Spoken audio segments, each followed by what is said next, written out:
Hello ma'am दो नसीसे सजीपुर नुमितनि ma'am दो अयुक्की मतमनि दो नसीसे थांजेल सोयबनिना अखोयगी हनुमान गेसु लाई कलमे दो जुम लाई इमुइने मु कईगा सिदा कत्ते prepare तौगे Taiba इमिनासे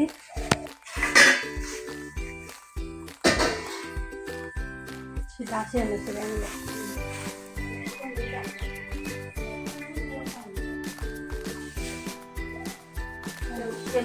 Tema đó rồi, anh rồi tema đi. Aku pernah makin masih di Indonesia tu. Tema aku uang nambah apa sih? Yang tunggu tu. Masih bahas bola. Jangan di sini.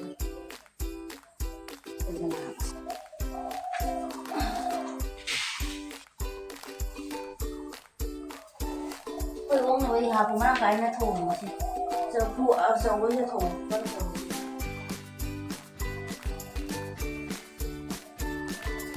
mới đi khám hay được rồi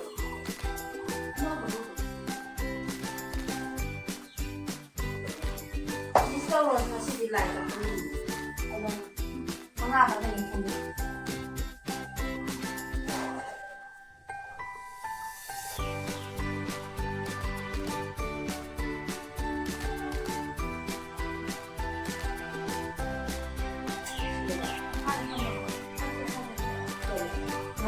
ada video. Buat tadi di mana di sini? Kamu mesin. Kalau tak buai dah. Kita teramat saja hak buai dah.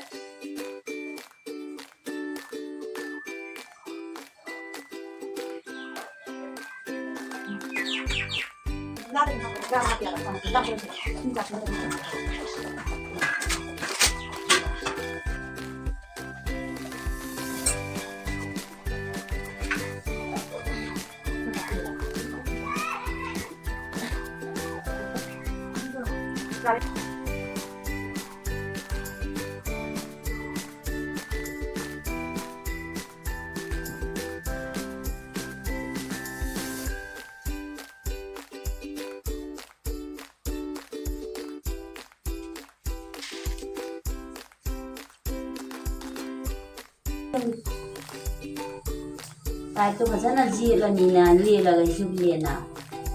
vô mà nhìn luôn phải là nào cần cũng mang dùng chân là nhìn à, đấy đi xuân nào cái gì mà xin thằng nào vào được thì sẽ được vô. Giờ tay nè ăn gì nữa.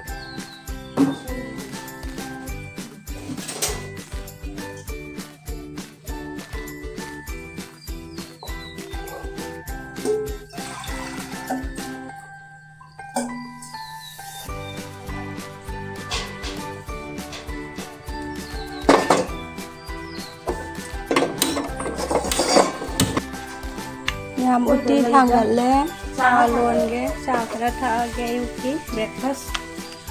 ready holla ne bok na prepare tauri mathengi Sạc cho bữa đó xin là ổn rồi giang là được xin. mayam khira ma haure siga induction da thangale sinju gina sudri sise chana ga moroka to di mathen khara loire siga leire utti siga na ke no sagolwai sina ngopong gora hauri chak loire akha bangaurani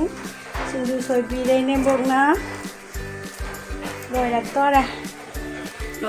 mayam mathen thongba loire to ji lam lai gi kaknaba prepare tawre ba siga leire lam lai kaknaba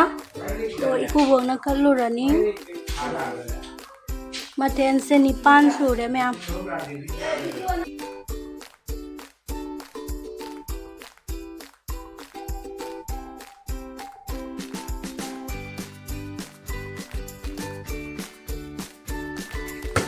mayam lai khoramba do kitang khak namakke ikubona khoramba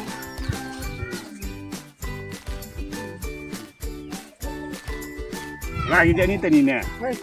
Hum kaji ni. Hum tu ni tadi. Khoram nako nagsisilma ꯃꯌꯥꯝ ꯃꯊꯦꯜ ꯂꯣꯏꯅ ꯂꯥꯏꯒ ꯈꯣꯏꯔꯝ ꯂꯣꯏꯅ ꯉꯥꯏꯍꯥꯛ ꯐꯝꯃꯤ ꯃꯆꯥꯈꯣꯏꯒꯤꯁꯨ ꯂꯨꯖꯕꯤꯔꯅꯤ ꯑꯗꯣ ꯃꯊꯦꯜ ꯊꯤꯟꯕ ꯆꯠꯂꯨꯅꯤ ꯑꯩꯈꯣꯏ ꯏꯆꯦꯃꯟ ꯍꯣꯏꯗ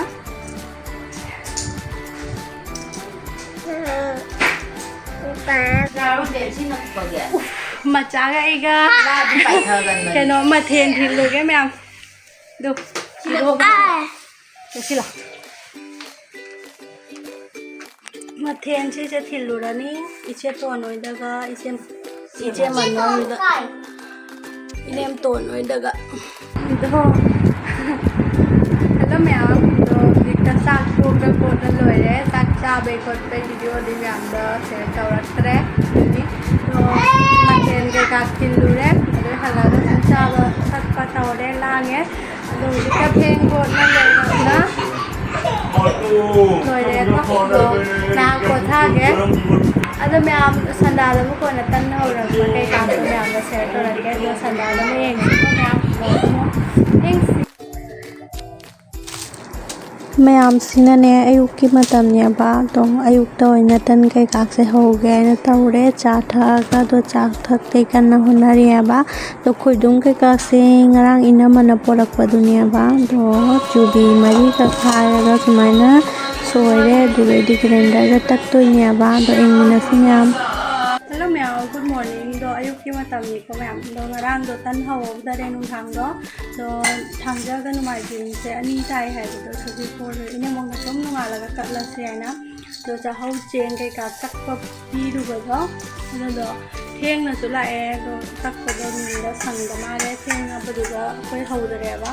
Do ji hau ge ta we ayuk ki matami do ju bi mari khak. Ado khola ga grinder da ta e अदो येंसी कई कई होरक्ता है उलक्के मथंग येंसी मैम गुजिया हौदोइनेबा दो सिसे जुबी तकना लोइरे अदुगैदि सिना चिनी अनांगबा जे ngौरानी घी खरा हापगा मैम तन हौगलनी से गुजिया आइदो सेमे फ्रेम द चप्पीनी जुबी नसाई जुबी दो जावरे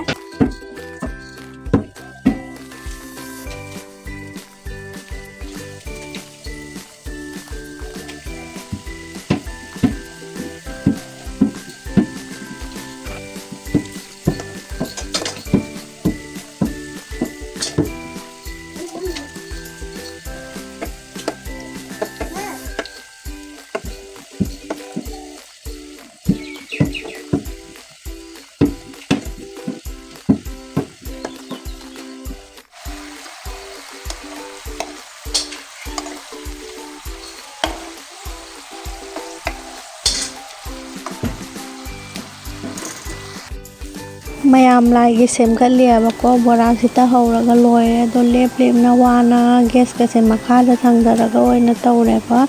वाबनसु लोइरे मैम क्याम जामी हौरिसिंगसेको बोरा सिनादि लोइरे अदो इने बोगना लाई खोरंबै कना सेमियाबको बोरा से हाफोना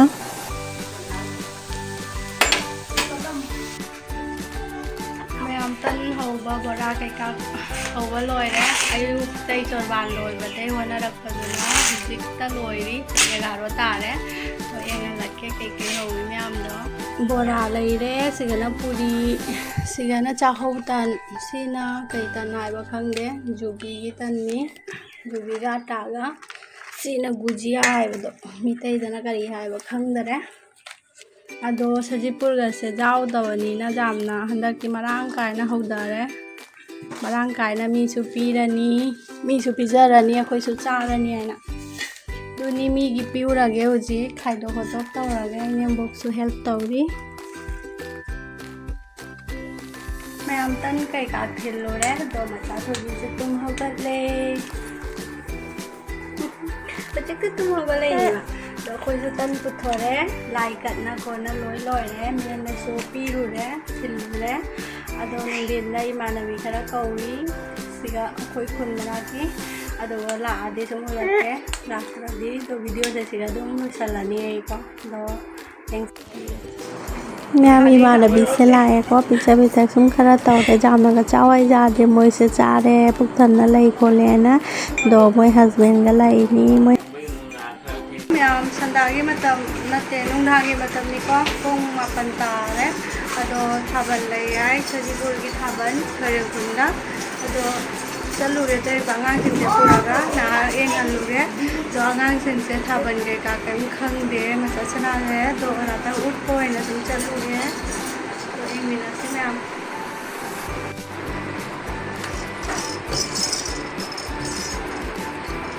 लोई मपान मोरंग केनो से मरो नाई से चले सुमो पुदा ताना नहीं है ना इस मम बना मैम थोकते तो रहा स्कूटी रहा तो नहीं मपांग हाईरी चलनी